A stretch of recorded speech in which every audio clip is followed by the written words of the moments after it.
காஞ்சிபுரத்துல பல்லவ ராஜா ஒரு கோவில் கட்டினார், கைலாசநாதர் கோவில். அதுக்கு கும்பாபிஷேகம் பண்றதுக்கு ஒரு நாள் குறிப்பிட்டு அதுக்கு வேண்டிய ஏற்பாடுகள்லாம் பண்ணினார். முதல் காரியமா கடவுளை வேண்டிக்கிட்டார், நீங்க இந்த கும்பாபிஷேகத்துக்கு நேர்ல வந்து கலந்துக்கணும்னார். கடவுள் அந்த ராஜா கனவுல வந்தார், நீ கும்பாபிஷேகம் வச்சிருக்கிற அதே நாள்ல அதே நேரத்துல எனக்கு இன்னொரு ஊர்ல ஒரு கும்பாபிஷேகம் இருக்குது, அதுக்கு போக வேண்டியிருக்கு. அதாவது திருநின்ற ஊர்ல என்னுடைய பக்தர் ஒருத்தர், அவரும் ஒரு கோயில் கட்டி கும்பாபிஷேகம் செய்யறார், நான் அதுக்கு போக வேண்டியிருக்கு, அதனால உன்னுடைய தேதியை நீ மாத்தி வச்சுக்கோ அப்படின்னார். கடவுள் தான் எங்கேயும் இருக்கிறவராச்சே, அவர் நினைச்சா ரெண்டு இடத்துலயும் இருந்து கோயில் கும்பாபிஷேகத்தை நடத்த முடியாதா? ஏன் அப்படி செய்யல? அது ஒரு முக்கியமான காரணத்துக்காக தான். திருநின்ற ஊர்ல இருந்த பூசலாருங்கிற அந்த அடியாரின் பெருமையை இந்த உலகத்துக்கு எடுத்து காட்டணுங்கிறதுக்காகத்தான் கடவுள் அந்த ராஜா கிட்ட அப்படி சொன்னார். சரி, அந்த அடியார் அப்படி என்னதான் பெருசா கோயில் கட்டி விட்டார்? ராஜா கட்டின கோயிலை விட பெருசா? அவர் கட்டினது கருங்கல்லாலேயோ மண்ணாலேயோ மரத்தாலேயோ இல்ல. அவர் கட்டின கோயில் வேற மாதிரி. அது மனசால கட்டின கோயில், மனசுக்குள்ள இருக்கிற கோவில், மனக்கோவில். அந்த அடியார் தன்னோட மனசுக்குள்ள மாசக்கணக்கா ஒவ்வொரு கல்லா சேர்த்து கட்டின கோவில். இந்த விஷயம் ராஜாவுக்கு தெரியாது. அவர் என்ன நினைச்சுட்டாரு, அது நாம கட்டின கற்கோயிலை விட ரொம்ப பெருசா இருக்கும் போல இருக்கு அப்படின்னு நினைச்சுட்டாரு. சரி, அப்பேற்பட்ட அந்த கோயிலை தரிசனம் பண்ணிவிட்டு வருவோம் அப்படின்னு நினைச்சு ராஜா திருநின்ற ஊருக்கு போறார். அங்க போய் பார்த்தா கோயிலையும் காணும், ஒன்னையும் காணும்.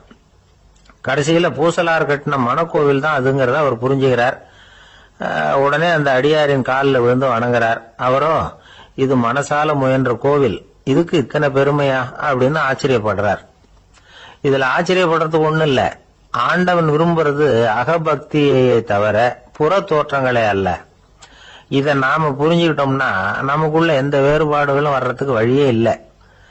இன்னொரு ராஜா இருந்தார். அவரு ஆண்டவனுக்கு படைக்கிறதுக்காக ஒரு தார் நல்ல செவ்வாழை பழமா எடுத்துக்கிட்டு போகணும்னு நினைச்சார். அதனால முத நாளே அதை வாங்கிட்டு வர சொன்னார் வேலைக்காரங்கிட்ட. வேலைக்காரன் போனா கடத்தெருவில் ஒரு தார் பழம் வாங்கினா, வர்ற வழியில அவன் குடிசை அப்படியே எட்டி பார்த்துட்டு போவோமேன்னு நினைச்சான். போனான், அங்க இவனோட குழந்தை பாவம் பசியால கத்திக்கிட்டு இருக்கு. இவன் பார்த்தான், இவ்வளவு பெரிய தாரில் ஒரு 2 பழம் எடுத்தா தெரியவா போகுது அப்படின்னு நினைச்சு ஒரு 2 பழத்தை பிச்சு அந்த குழந்தைகிட்ட கொடுத்தான்.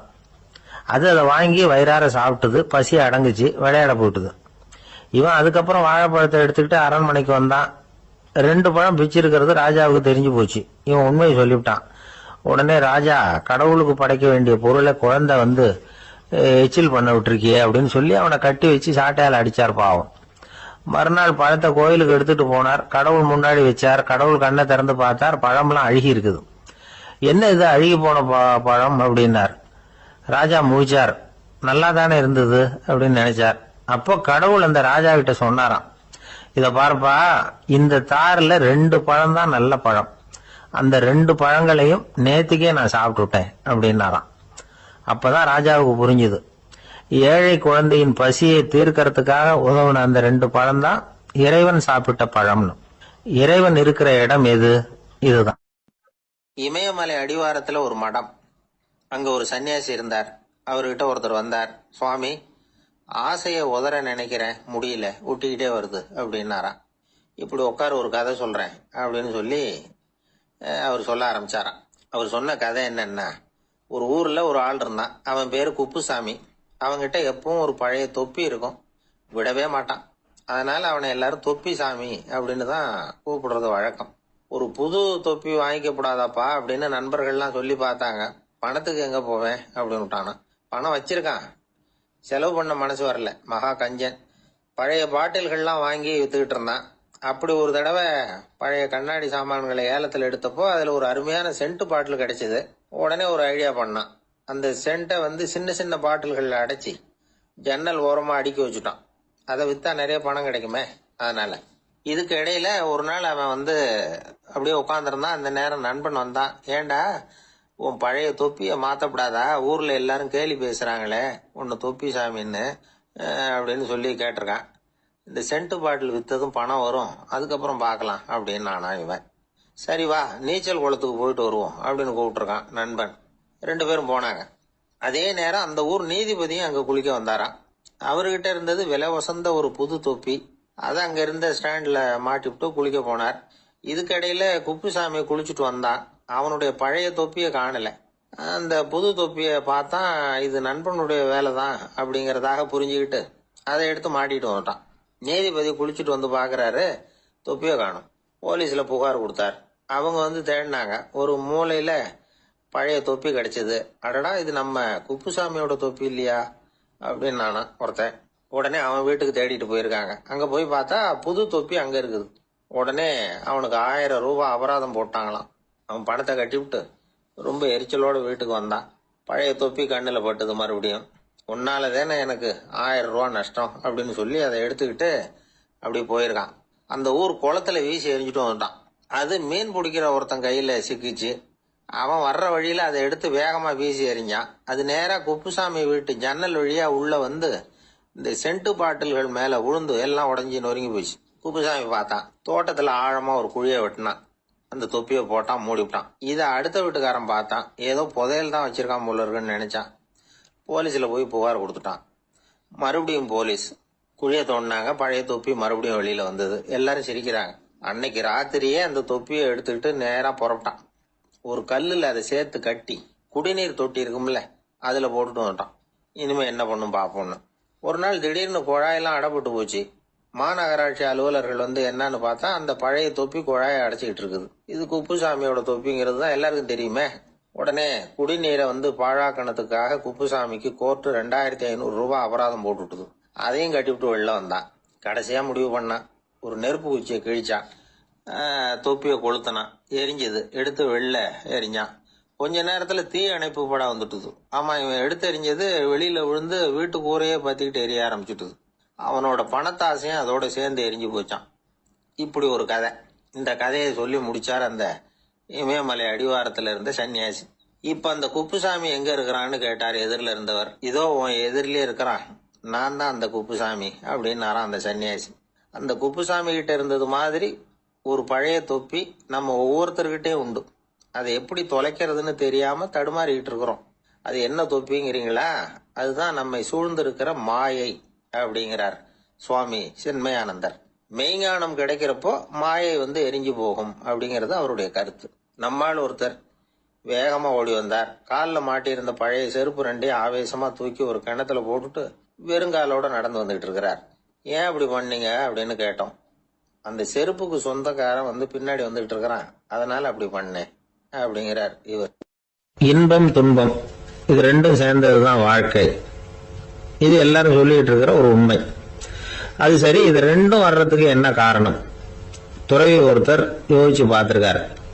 இன்ப துன்பம் தோன்றுவதற்கு முக்கியமா 6 காரணங்கள் உண்டு அப்படிங்கிறார் அவர். அது என்னங்கிறத நாமளும் தெரிஞ்சு வச்சுக்குவோமே. இப்ப முதல் காரணம் சுயநலம். ஒரு தாயார் வந்து தன்னுடைய சுயநலம் கருதி தன்னுடைய மகன் இன்பமா இருக்கணும்னு ஆசைப்படுறாங்க. மகனும் அப்படியே ஆசைப்படுறான். அதனால தாயாரின் இன்ப துன்பங்களை பார்த்துட்டு மகனும் இன்ப துன்பம் அடையறான். அந்த அம்மாவுக்கும் அதே நிலைமை தான். 2வது காரணம் உறவு. நான் துறவியான பிறகு கூட உறவுங்கிற காரணத்தினாலதான் தாயாருடைய சுக துக்கங்களை கண்டு நானும் சுக துக்கம் அடைகிறேன். என் தாயாருடைய நிலைமையும் இதுதான் அப்படிங்கிறார் ஒரு துறவி. 3வது காரணம் என்னன்னா அறிமுகம். எனக்கு அறிமுகமான ஒருத்தரை ரயில் நிலையத்துல சந்திக்கிறேன். அவர் தன்னுடைய பணப்பையை எங்கேயோ தொலைச்சு விட்டு வருத்தப்பட்டு இருக்கிறார். நானும் வருத்தப்படுறேன். அந்த சமயத்துல யாரோ ஒருத்தர் இதுதானே அவங்க பணப்பை அப்படின்னு சொல்லி கொண்டாந்து நீட்டுறார். பணப்பைய தொலைச்சவர் சந்தோஷப்படுறார், நானும் சந்தோஷப்படுறேன். இது அந்த துறவி சொல்ற அனுபவம். 4வது காரணம் என்னன்னா கருணை. எனக்கு முன்னே பின்ன தெரியாத ஒருத்தனை யாரோ ஒருத்தன் அடிச்சு காயப்படுத்தி போடுறான். கருணை காரணமா நான் அதுக்காக துக்கப்படுறேன். 5வது காரணம் எதையும் நம்புறது. ஒரு பசுமாட்டை ஒரு முரணை அடிச்சுட்டு இருக்கிறான் அப்படின்னு ஒருத்தர் வந்து நம்ம கிட்ட சொல்றாருன்னு வைங்க, உடனே நான் துக்கப்படுறேன். இன்னொருத்தர் வந்து அந்த முரணனை போலீஸ்காரங்க புடிச்சிட்டு போயிட்டாங்கன்னு சொல்லி சொல்றாரு, நான் உடனே சந்தோஷப்படுறேன். 3வதா ஒருத்தர் வந்து முதல் 2 பேரும் சொன்னது பொய்யுங்கிறார். அப்ப நான் இன்ப துன்பம் ரெண்டுமே இல்லாம நிம்மதியா இருக்கிறேன். இது ஒரு விதம். அடுத்தது 6வது காரணம் என்னன்னா தன்மயமாகுதல். ஒரு நாவல் படிச்சுக்கிட்டு இருக்கிறோம், அதுல வர்ற பாத்திரங்களோட நாம ஒன்றி போயிடுறோம். அதுல வர்ற பாத்திரங்கள் சிரிச்சுன்னா நாமளும் சிரிக்கிறோம், அது அழுதுன்னா நாமளும் அழறோம். அதெல்லாம் அந்த துறவி சொல்ற அனுபவ உண்மைகள். இன்ப துன்பம் ரெண்டும் தோன்றுவதற்கு சுயநலம், உறவு, அறிமுகம், கருணை, எதையும் நம்புறது, தன்மயமாகிறது, இது எல்லாம் தான் முக்கிய காரணம் அப்படின்னு அவர் சொல்றார். ஆக கூடி ஒட்டு மொத்தமா யோசனை பண்ணி பார்த்தா பிற பொருள்கள் மீது பற்றுதல் காரணமா தான் நாம இன்ப துன்பம் அடையிறோம் அப்படிங்கறத புரிஞ்சுக்க முடியுது. மனுஷன் இன்ப துன்பம் அடையறதுக்கு 7வது காரணம் கூட ஒண்ணு உண்டு அப்படின்னு சொல்லிட்டே வந்தார் ஒருத்தர். அது என்ன அப்படின்னு கேட்டோம். அதுதான் சார் நீங்க சொல்லிட்டு வர்ற இன்று ஒரு தகவல்னார். எப்படி சொல்றீங்கன்னு கேட்டோம். இன்று ஒரு தகவல் கேட்க ஆரம்பிக்கிறப்போ மனசுல இன்பம், ஆரம்பிச்ச உடனே இது ஏற்கனவே கேட்ட சமாச்சாரம் ஆச்சே அப்படின்னு நினைக்கிறப்போ துன்பம் அப்படின்னு அதுக்கு ஒரு விளக்கம் கொடுத்தார். ஒரு ஆள் இருந்தார். அவரு தன்னை ஒரு குருன்னு சொல்லிக்கிட்டார். மௌன குரு, வாயே திறக்கிறது இல்ல. அவருக்கு 2 சீடர்கள் உண்டு.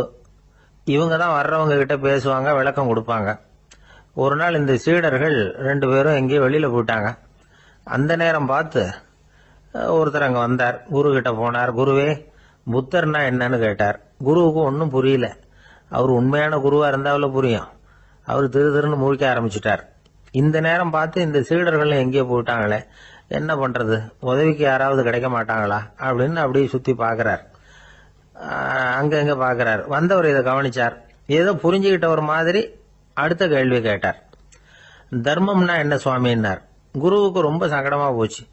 நம்ம நிலைமை இப்படி ஆயிட்டுதே, இக்கட்ல மாட்டிக்கிட்டோமே அப்படின்னு நினைச்சபடியே விட்டத்தை பார்த்தார். அப்புறம் குனிஞ்சு தரைய பார்த்தார். அப்படியே உட்காந்துக்கிட்டார். வந்தவர் உடனே அடுத்த கேள்விக்கு போயிட்டார். தியானம்னா என்ன சுவாமின்னார். பாவம் என்ன பண்ணுவார் அந்த குரு, பேசாம கண்ணை கெட்டியா மூடிக்கிட்டார். இது ஏதடா வம்பா போச்சுன்னு. இவர் இப்படி பண்ணா கூட வந்தவர் சளைக்கல. இன்னொரு கேள்வியும் கேட்டார். ஆசீர்வாதம்னா என்ன அப்படின்னார். இவர் பார்த்தார். இப்படியே போனா இவர் கேள்வி கேட்கறத நிறுத்த மாட்டார் அப்படின்னு நினைச்சுக்கிட்டு எனக்கு ஒண்ணுமே தெரியாதுங்கிற பாவனையில 2 கையையும் விரிச்சு காட்டினார். வந்தவர் முகத்துல மகிழ்ச்சி, மன நிறைவு, ஏதோ எல்லாம் புரிஞ்சுக்கிட்ட ஒரு மாதிரி அங்கிருந்து புறப்பட்டு போனார். வழியில அந்த குருவோட சீடர்கள் 2 பேரையும் சந்திச்சார். உங்க குருவை தான் பார்த்துட்டு வரேன்னார். இவரு என்ன நடந்ததுன்னு கேட்டாங்க. இவர் விவரமா சொல்றார். உங்க குரு எவ்வளவு பெரிய ஞானி தெரியுமா? புத்தர்னா என்னன்னு கேட்டேன். அதுக்கு அவர் அப்படியும் இப்படியும் பார்த்தார். அதுக்கு என்ன அர்த்தம் தெரியுமா? மக்கள் புத்தரை அங்கேயும் இங்கேயும் தேடுறாங்க. உண்மையில அவர் அங்கேயும் இங்கேயும் தேடி கண்டுபிடிக்க முடியாது அப்படிங்கறத அவர் செய்கை மூலம் உணர்த்தினார். அதுக்கப்புறம் தர்மம்னா என்னன்னு கேட்டேன். அவர் மேலையும் கீழையும் பார்த்து தர்மம் சமமானது, அதுல உயர்வு தாழ்வு இல்லைங்கிறத உணர்த்தினார். அதுக்கப்புறம் தியானம்னா என்னன்னு கேட்டேன். கண்ணை மூடிக்கிட்டார். கண்ணை மூடி காணுகிற அற்புதம் அது அப்படிங்கறத புரிஞ்சுக்கிட்டேன். கடைசியா ஆசீர்வதிக்கப்படுறது பத்தி கேட்டேன். கைகளை நீட்டி உதவுறது தான் அது அப்படிங்கறத தன்னுடைய இருகை விரிச்சு உணர்த்தினார். எவ்வளவு பெரிய மகான் அவரு அப்படின்னு சொல்லிவிட்டு அவர் பாட்டு போயிட்டார். சீடர்கள் அதுக்கப்புறம் மெதுவா குரு கிட்ட சேர்ந்தாங்க. அவங்கள பார்த்ததும் குருவுக்கு கோபம் வந்துட்டுது. அடே பாவிகளா, எங்கடா போய் தொலைஞ்சிங்க, நான் ஒரு ஆளுகிட்ட மாட்டிக்கிட்டு என்ன பாடுபட்டிருக்கேன் தெரியுமான்னார். இது மாதிரிதான் நாம சாதாரண மனிதர்களின் புற வேடங்களிலேயே மயங்கி போயிடுறோம். அவங்க பேச்சு, செய்கை, பார்வை இதுல எல்லாம் ஏதோ பெரிய தத்துவம் இருக்கிறதாக நினைச்சுக்கிறோம். உண்மையிலேயே அந்த தத்துவங்கள் யாருக்கு சொந்தம்? அவங்களுக்கு இல்ல, நமக்கு தான் சொந்தம். நாம தானே அதை கற்பிச்சுக்கிட்டோம். நாம அடையாளம் கண்டுக்கிறது இல்ல, நாம யாருங்கிறது நமக்கு புரியறது இல்ல. அதுதான் இன்னைக்கு நடக்கிறது. அதனாலதான் அடுத்தவங்களை தேடி ஓடிக்கிட்டு இருக்கிறோம். சில வீடுகளில் கூட இது மாதிரி சைகைகள் உண்டு. சில குடும்ப தலைவர்கள் தினமும் காலையில கண்ணை கெட்டியா மூடிக்கிட்டு கை 2ஐயும் சுத்தமா விரிச்சு வச்சுக்கிட்டே உட்காந்து தியானம் பண்றது வழக்கம். எதுக்காக அப்படி பண்றீங்கன்னு ஒருத்தர் பார்த்து கேட்டேன். இந்த மாசம் வாங்கின சம்பளம் பூரா தீர்ந்து போச்சு, இனிமே என் கையில சுத்தமா ஒண்ணுமில்ல, புதுசா எதுவும் செலவு வச்சுடாதே அப்படிங்கறத அப்படி உள்ளங்கை 2ஐயும் விரிச்சு காட்டி அவங்களுக்கு உணர்த்துறேன் அப்படின்னார். துஷ்டரை கண்டால் தூர விலகு, இப்படி ஒரு பழமொழி உண்டு. எதுக்காக இப்படி சொல்லி வச்சாங்க? துஷ்டன் ஏதாவது தொந்தரவு கொடுப்பான், அதனால அவனை கண்டா பயந்துகிட்டு ஓடி ஒளிஞ்சுக்கோ அப்படின்னா இதுக்கு அர்த்தம் அப்படி இல்ல. ஒரு துஷ்டன் கிட்ட நெருங்கி போறோம்னு வச்சுக்கோங்க, அவன் நமக்கு கெடுதலான ஆலோசனைகள் எதையும் சொல்லலாம், அல்லது அவன் தீய உணர்வுகள் உள்ளவனா இருக்கலாம், அல்லது தீய செயல்கள் செய்யக்கூடியவனா இருக்கலாம், அல்லது தீய நட்புனால அவன் ஏற்கனவே கெட்டு போனவனா கூட இருக்கலாம். இப்படிப்பட்டவனை நெருங்கி போனா அவனோட பாதிப்பு நமக்கும் வந்துடும். அதனால விலகி போ அப்படின்னு சொல்றாங்க. இதையே கொஞ்சம் விவரமா இப்ப பாப்போமே. இப்ப இந்த துஷ்டர்களை 4 வகையா பிரிக்கிறாங்க. இந்த 4 வகைக்கும் உதாரணம் வேணும்னா வேற எங்கேயும் போக வேண்டியதில்லை, மகாபாரதத்தை பார்த்தாவே போதும். அதுல இந்த 4 வகையான தீயோரும் வர்றாங்க. முதல் வகைக்கு உதாரணம் சகுனி. இவன் மனசுல எப்பவும் தீய எண்ணங்கள் தான் நிறைஞ்சி இருக்கும். கனவுல கூட தீய ஆலோசனைகள். யாராவது ஒருத்தர் நல்லபடியா வாழ்ந்தா அதை இவனால சகிச்சுக்க முடியாது. இப்படிப்பட்டவனோட நெருங்கிய தொடர்பு துரியோதனனுக்கு கிடைச்சது. துரியோதனன் எப்படின்னா அவன் ஏற்கனவே தீய காரியங்கள் செய்யறதுக்கு தயங்காதவன். அப்படிப்பட்டவனுக்கு தீய போதனைகள் செய்யறதுக்கு சகுனி உதவுனான். இந்த 2 பேரோட சகவாசம் இன்னொருத்தனுக்கு கிடைச்சது. அவன் யாருன்னா துச்சாதனன்.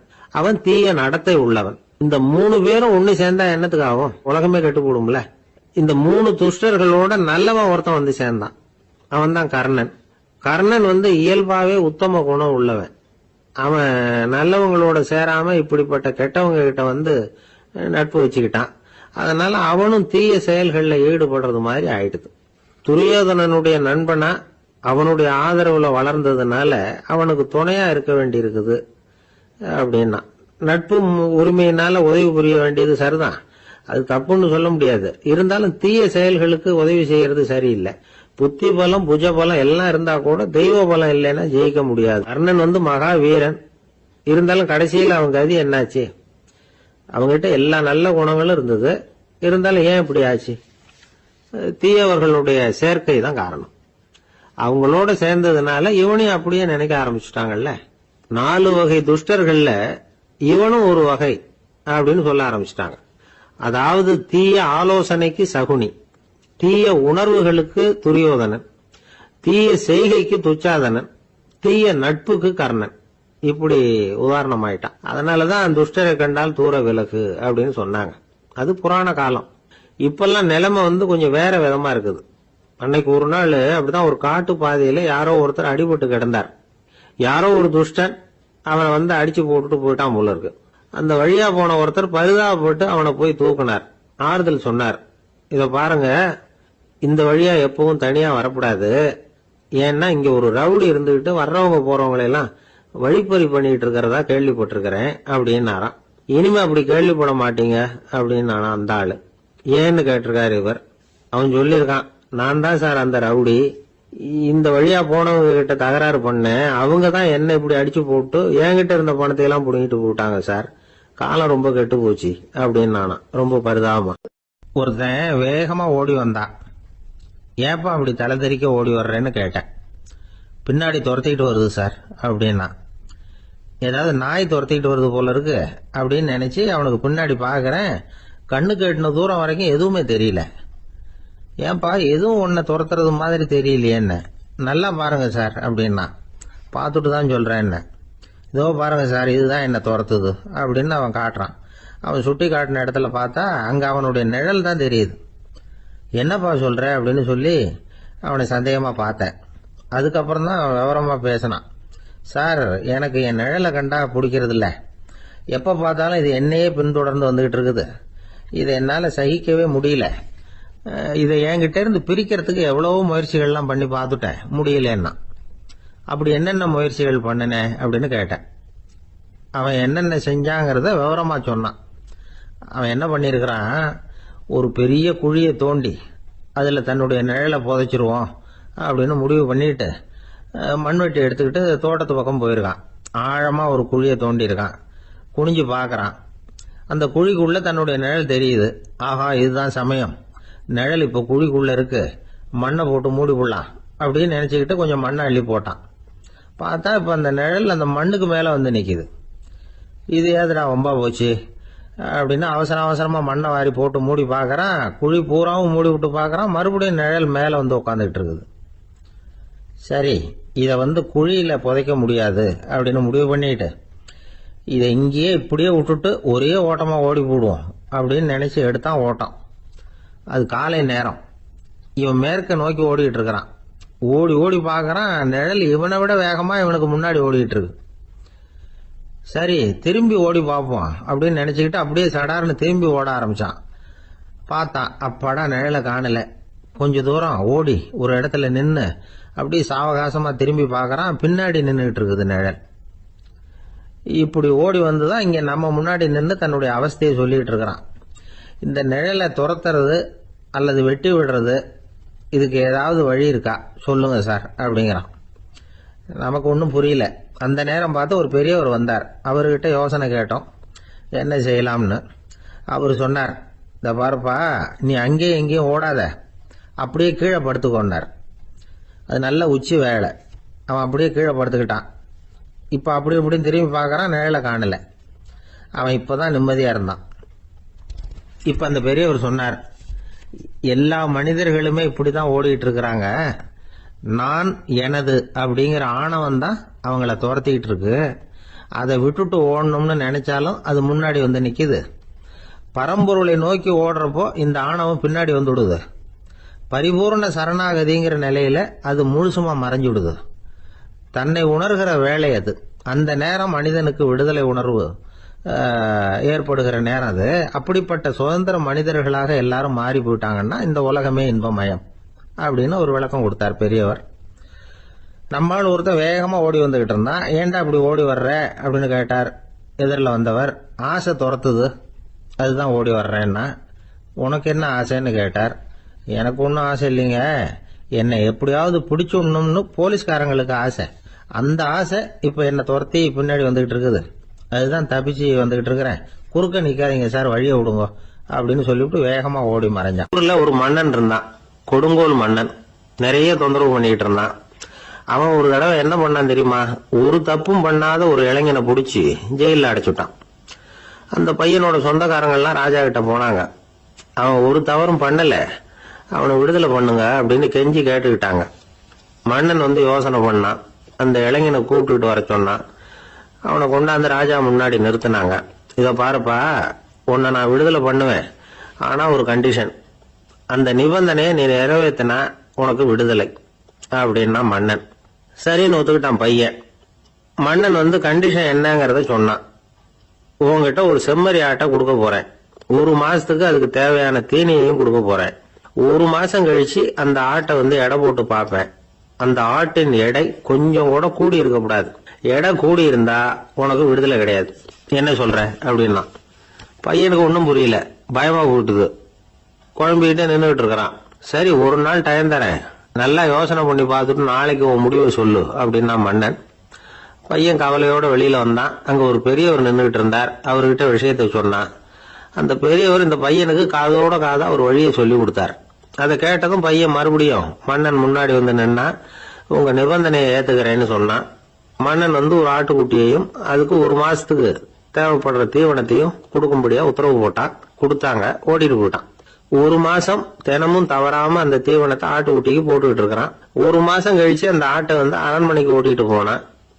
மன்னன் அதை எடை போட்டு பாக்குறான், எடை கூடவே இல்லை, அப்படியே தான் இருக்குது. உடனே போட்ட நிபந்தனைப்படி அந்த இளைஞனை வந்து விடுதலை பண்ணிவிட்டான்.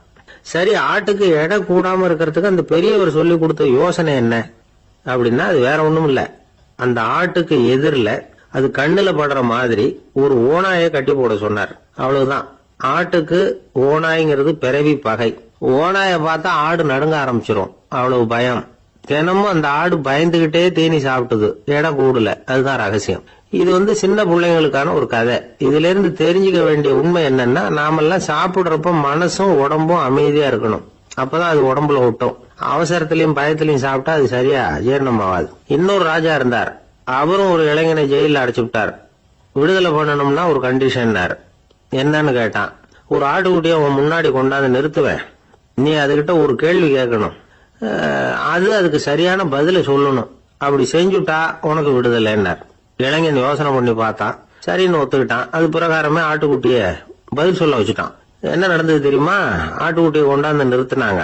இவன் மெதுவா அதுகிட்ட போனான். அது காது கிட்ட போய் ஏப்ரலுக்கு அடுத்த மாசம் என்ன மாசம்னு கேட்டான். அது உடனே மேன்னு கத்திச்சு. இவன் விடுதலை ஆயிட்டான்.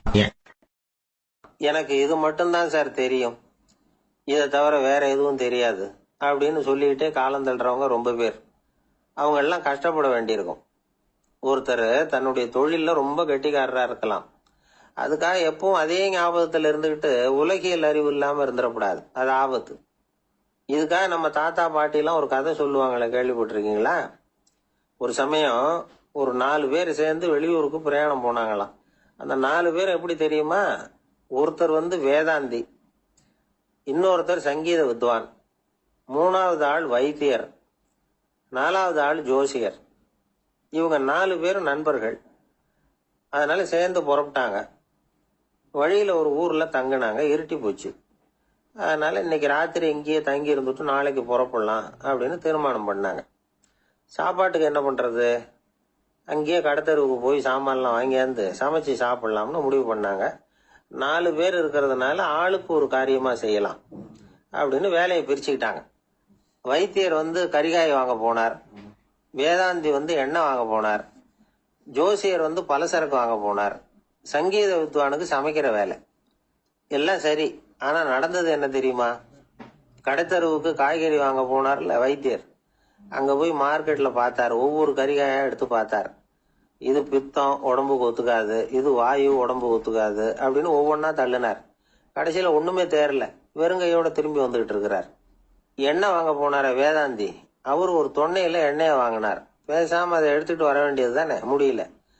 அவருடைய வேதாந்த மூளை சிந்திக்க ஆரம்பிச்சுட்டுது. இந்த தொன்னைக்கு எண்ணெய் ஆதாரமா அல்லது எண்ணெய்க்கு தொன்னை ஆதாரமா அப்படிங்கிற ஆராய்ச்சியில இறங்கினார். என்னாச்சு தெரியுமா? அப்படி கவுத்து பார்த்தார். வாங்கின எண்ணெய் பூராவே வழியில கொட்டி விட்டு வெறும் தொன்னையோட சேர்ந்தார். பலசரக்கு வாங்க போனார ஜோசியர், அவர் ஒரு வழியில பார்த்தாரு. வழியில வந்தவங்களெல்லாம் அங்கங்க ஒரு மரத்தடியில உட்கார வச்சு அவங்களுக்கெல்லாம் ஆர்வம் சொல்ல ஆரம்பிச்சுட்டார். அப்படி ஒவ்வொருத்தரா சொல்லி முடிச்சுட்டு கடத்தருக்கு போய் சேர்ந்தாரு. இவர் அங்க போய் சேர்றதுக்குள்ள ரொம்ப நேரம் ஆயிட்டுது. கடையெல்லாம் பூட்டிவிட்டு போயிட்டாங்க. என்ன செய்யறது? அவரும் வெறுங்கையோட திரும்பி சேர்ந்தார். சரி, இவங்க கதை தான் இப்படி ஆச்சு. அங்க சமைக்கிறதுக்காக உட்கார்ந்து சங்கீத வித்வான், அவரு கதை என்னாச்சு தெரியுமா? அங்க அவர் அடுப்பை பத்த வச்சு ஒலைய கொதிக்க வச்சார். அதாவது ஒரு பானையில தண்ணியை ஊத்தி அடுப்புல வச்சார். அது கொதிக்க ஆரம்பிச்சது. தண்ணி கொதிக்கிற சத்தம் இருக்குதுல்ல, அது இவருக்கு தாளம் போடுறது மாதிரி இருந்தது. ஒரே குஷி, பாட ஆரம்பிச்சுட்டார். பாடிக்கிட்டே உற்சாகமா கையில் இருந்த கரண்டியால அந்த பானையில தட்டினார், தாளம் போடுறதா நினைச்சுக்கிட்டு. அவ்வளவுதான், பானை பட்டுன்னு உடஞ்சு போச்சு. தலையில கையை வச்சுக்கிட்டு அவரும் உட்காந்துட்டார். எந்த தொழில் தெரிஞ்சாலும் சரி, அதை புத்திசாலித்தனமா பயன்படுத்த தெரியலன்னா ஆபத்து தான். அதுக்காக தான் இந்த கதை. ஒரு பஸ் டிரைவர் ரொம்ப கெட்டிக்காரரு. பஸ் ரொம்ப திறமையா ஆபத்து இல்லாம ஓட்டுனதுக்காக பரிசுலாம் வாங்கினவர். அவரே ஒரு படகு ஓட்டுறதுக்காக அழைச்சிட்டு போயிருக்கிறாங்க, மோட்டார் படகு. அதையும் ரொம்ப திறமையா தான் ஓட்டிட்டு போயிருக்கிறாரு. நடுக்கடல்ல போனதும் படகு நின்று போச்சு. மோட்டார்ல ஏதோ கோளாறு. என்ன செய்யலாம் அப்படின்னு அந்த டிரைவரை கேட்டிருக்கிறாங்க படகுல இருந்தவங்க எல்லாம். அப்போ அவர் சொன்னாராம், கவலைப்படாதீங்க, ஒன்றும் பிரச்சனை இல்லை, எல்லாரும் கொஞ்சம் கீழே இறங்கி பின்னாடி தள்ளுங்க, மோட்டார் ஸ்டார்ட் ஆயிடும் அப்படின்னா. வயிறு பசிக்குதேங்கிறது சிலரோட கவலை, வயிறு பசிக்க மாட்டேங்குதே அப்படிங்கிறது சில பேரோட கவலை. 2 விதமான கவலைக்கும் வயிறு தான் காரணமா இருக்குது. வயிறு பசிச்சதுன்னா அது இயற்கை, வயிறு பசிக்கலைன்னா அது வியாதி. ஆனா பசியையும் நாம பசிப்பிணி அப்படின்னு தான் சொல்லுவோம். என்ன காரணம்? வியாதியை போக்க வேண்டியது எவ்வளவு முக்கியமோ அதை விட முக்கியம் பசியை போக்க வேண்டியது. ஒரு சமுதாயத்துல பசிப்பிணியே இருக்கக்கூடாது, அதுதான் நல்ல சமுதாயம். பசியை போக்கணும்னா சாப்பாடு போடணும், பசியின்மையை போக்கணும்னா வைத்தியம் தான் பண்ணணும். இது சம்பந்தமா எவ்வளவோ ஆராய்ச்சிகள் நடக்குது, நிறைய மருந்து கண்டுபிடிச்சிருக்கிறாங்க. நம்ம உடம்புல பசியை தூண்டக்கூடிய பகுதி எது, இதை முதல்ல தெரிஞ்சுக்கணும் இல்லையா? நாம சாப்பிடுற ஆகாரம் செரிக்கிறதுக்கு எது காரணம் தெரியுமா? நம்ம மூளையோட பின்பகுதி தான் அதுக்கு காரணமா இருக்குதாம். மூளையின் பின்பகுதியில நரம்பு செல்களால் ஆன 2 வகையான ஆரக்சின்கள் தான் பசியை உண்டாக்குது அப்படின்னு கண்டுபிடிச்சிருக்கிறாங்க. 2 ஆய்வாளர்கள் இதை கண்டுபிடிச்சிருக்காங்க. அவங்க 2 பேரும் டெக்சாஸ் பல்கலைக்கழகத்துல ஹார்வர்டு ஹக்ஸ் மருத்துவ கல்வி நிலையத்துல பணிபுரியறவங்களாம். உண்பது தேவைங்கிறது உணரப்படும் போது மூளையின் அந்த குறிப்பிட்ட பகுதி ஆரக்சின் அப்படிங்கிற ஹார்மோன்களை சுரக்கும். அது பசி உணர்வை தூண்டும் அப்படிங்கிறது தான் அந்த ஆய்வாளர்களின் கண்டுபிடிப்பு. இந்த ஆரக்சின் வேற சில உயிரினங்கள்லயும் உண்டு. இப்ப எலிகள்ல கூட இது இருக்குது. அதனால எலிகளை வச்சு இது சம்பந்தமா ஆராய்ச்சி பண்ணாங்க. எலிகள் உடம்புல ஆரக்சினை செலுத்தி பார்த்தாங்க. உடனே என்னாச்சு தெரியுமா? அந்த எலியெல்லாம் பசியால துடிக்க ஆரம்பிச்சுட்டுது. எதையாவது தின்னு பசியை தீர்த்தா போதுங்கிற அளவுக்கு அந்த எலிகள்லாம் அல்லாட ஆரம்பிச்சுட்டுது. இயல்பா சாதாரணமா அந்த எலிகள் எவ்வளவு சாப்பிடுமோ அது மாதிரி 8 முதல் 10 மடங்கு அதிகமான ஆகாரத்தை 1 மணி நேரத்துக்குள்ள சாப்பிட்டு தீர்த்துட்டுவான். சில எலிகளின் மூளையில இந்த ஆரக்சின் அளவை கட்டுப்படுத்தி பார்த்திருக்கிறாங்க. உடனே என்னாச்சு தெரியுமா, அதெல்லாம் சாப்பாட்டை கண்டா முகத்தை திருப்பிட்டு போக ஆரம்பிச்சுட்டுதான். அந்த எலிகளுக்கு பசி எடுக்கலையா. இந்த ஆராய்ச்சியின் அடிப்படையில பசியை எடுக்காமல் இருக்கிற மனிதர்களுக்கும் பசியை தூண்ட முடியும் அப்படின்னு சொல்லி ஆராய்ச்சியாளர்கள் தெரிவிச்சிருக்கிறாங்க.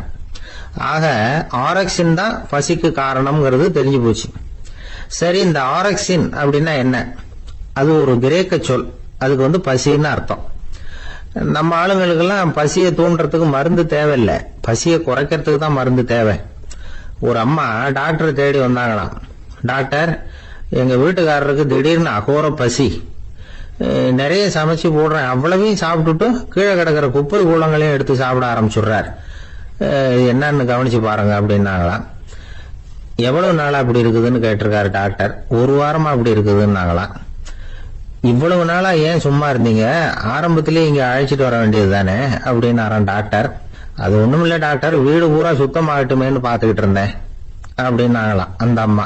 ஒரு பெரிய அரசன் இந்த உலகம் பூராவையும் ஆண்டுகிட்டு இருந்தான். ரொம்ப காலம் அப்படி அரசாட்சி பண்ணிக்கிட்டு இருந்தான். திடீர்னு அவனுக்கும் சில எதிரிகள் முளைச்சாங்க. அவங்க எல்லாம் ஒண்ணு சேர்ந்து இவனை தோற்கடிச்சுட்டாங்க. தோத்து போனது இவனுக்கு பயம் வந்துட்டுது, எங்க எதிரிகள் நம்ம கொன்னுடுவாங்களோ அப்படின்னு. வெளியில வந்தா தனக்கு ஆபத்துன்னு பயந்துகிட்டு யாருக்கும் தெரியாம ஒரு குகைக்குள்ள போய் பதுங்கி கிடக்குறான். நிலைமைய பாருங்க. முதல் நாள் அரண்மனையில அதிகாரம் பண்ணிக்கிட்டு இருந்தவன் மறுநாள் குகையில பயந்து போய் பதுங்கி கிடக்குறான். ராத்திரி நேரம் வந்தது, பசி வயத்தை கிள்ளுது, பிச்சை எடுத்து சாப்பிட வேண்டிய நிலைமை. பிச்சை எடுக்கிறதுக்கு பாத்திரம் வேணுமே, என்ன பண்றது அப்படின்னு அங்கேயும் இங்கேயும் பாக்குறான். ஒரு மூலையில யாரோ விட்டுட்டு போன ஒரு ஓடு கிடக்குது, அதை எடுத்துக்கிட்டு புறப்பட்டான். இருட்டுல வழி புரியல, ஏதோ ஒரு யூகத்துல காலை மெதுவா எடுத்து வச்சு நடந்து போயிட்டு இருக்கிறான். வழியில ஒரு கருப்பு நாய் படுத்து கிடந்தது. இருட்டுல அவன் இது கண்ணுக்கு சரியா தெரியல, அவனுக்கு தவறி போய் காலை வச்சுட்டான் அது மேல. நாய் சும்மா இருக்குமா, வள்ளுன்னு உழுந்து கடிச்சு விட்டுது. காலை பாக்குறான், காலத்தையும் நினைச்சு பாக்குறான். அரண்மனையில வீரக்கழல் அணிந்த காலை உடைய மன்னா அப்படின்னு புகழ்வாங்களே புலவர்கள்லாம், ஆனா அது இன்னைக்கு நாய் கடிச்ச காலம் ஆயிட்டுதே அப்படின்னு நினைக்கிறான். அது மட்டும் இல்ல, முன்னாடி எல்லாம் பொற்கிண்ணங்கள்ல தான் அவன் சாப்பிடுவான். ஆனா இப்போ உடைஞ்சு போன ஓட்டு, அது ஓட்டை கையில வச்சுக்கிட்டு நிக்கிறான். அதுல ஏதாவது யாராவது சாப்பாடு போடுவாங்களான்னு. முன்னாடி எல்லாம் நிறைய பேர் அரண்மனைக்கு வருவாங்க, அரசருக்கு காணிக்கைன்னு சொல்லி இவன் காலடியில கொண்டாந்து கொட்டுவாங்க. அப்போலாம் இவன் அந்த ஜனங்களுடைய முகத்தை திரும்பி கூட பாக்குறது இல்ல, ரொம்ப கர்வமா உட்காந்துருப்பான். அதே ஆளு இன்னைக்கு எல்லார் கண்ணிலையும் படுறது மாதிரி பிச்சை எடுத்துக்கிட்டு இருக்கிறான். அப்போலாம் காணிக்கைகளை தன்னுடைய கையால வாங்குறது தனக்கு கௌரவ குறைச்சல்னு நினைச்சு தன்னுடைய வேலைக்காரங்களை விட்டுதான் அதை வாங்க சொல்லுவான். இப்ப பாத்தீங்கன்னா அவனே தன் கையாலேயே பிச்சை வாங்குறான். நினைச்சு பாருங்க, அந்த மனுஷன் நாள் அரசன், மறுநாள் பிச்சைக்காரன், எவ்வளவு வித்தியாசம். செல்வம் தான் இப்படி ஒரு வித்தியாசம் ஏற்படுறதுக்கு காரணம். அப்படிப்பட்ட செல்வம் வாழ்க்கையை நடத்துறதுக்கு நமக்கு தேவைதான். ஆனா அதையே நாம அடைய வேண்டிய பயனா நினைக்கிறோம் பாருங்க, அதுதான் வேடிக்கை. இத நம்மாழ்வார் அழகா ஒரு பாசுரத்துல சொல்றார். ஒரு நாயகமாய் ஓட உலகுடன் ஆண்டவர், கருணாய் கவர்ந்த காலர், சிதைகிய பானையர், பெருநாடு காண இம்மையிலே பிச்சைதாம் கொள்வர், திருநாரணன் தாழ் காலம் பெற சிந்தித்து உய்மினோ அப்படிங்கிறார் நம்மாழ்வார்.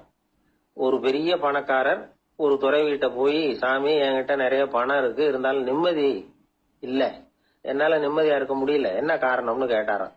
உடனே அந்த துறவி இதுக்கு நேரடியா பதில் சொல்லாம பக்கத்துல நின்றுகிட்டு இருந்த ஒரு குழந்தைய கூப்பிட்டார். அது ஓடியாந்தது. ஒரு ஆப்பிள் பழத்தை எடுத்து அது கையில கொடுத்தார். அதை வாங்கிட்டு குழந்தை சிரிச்சுது. இன்னொரு பழத்தை எடுத்து கொடுத்தார், அதை இன்னொரு கையில வாங்கிட்டு சிரிச்சுது. 3வது ஆப்பிள் எடுத்து கொடுத்தார். 2 பழத்தையும் நெஞ்சில் அணைச்சிக்கிட்டு 3வது பழத்தையும் வாங்கறதுக்கு முயற்சி பண்ணிச்சு. ஆனா அது உடனே நழுவி கீழே விழுந்து உருண்டு ஓடிச்சு. ஏற்கனவே இருந்ததும் விழுந்துட்டுது. இப்ப அந்த குழந்தை அழ ஆரம்பிச்சுட்டுது. இப்ப அந்த துறவி பணக்காரர்கிட்ட சொன்னாராம், குழந்தைய கவனிச்சியா, 2 ஆப்பிள் போதும்னு அது நினைச்சிருந்தா இப்போ அது அழ வேண்டிய அவசியம் வந்திருக்குமா அப்படின்னாராம். எதுவுமே அளவுக்கு மிஞ்சினா துன்பம் தான். இந்த காலத்துல இதெல்லாம் யாரு காதுல வாங்குறாங்க?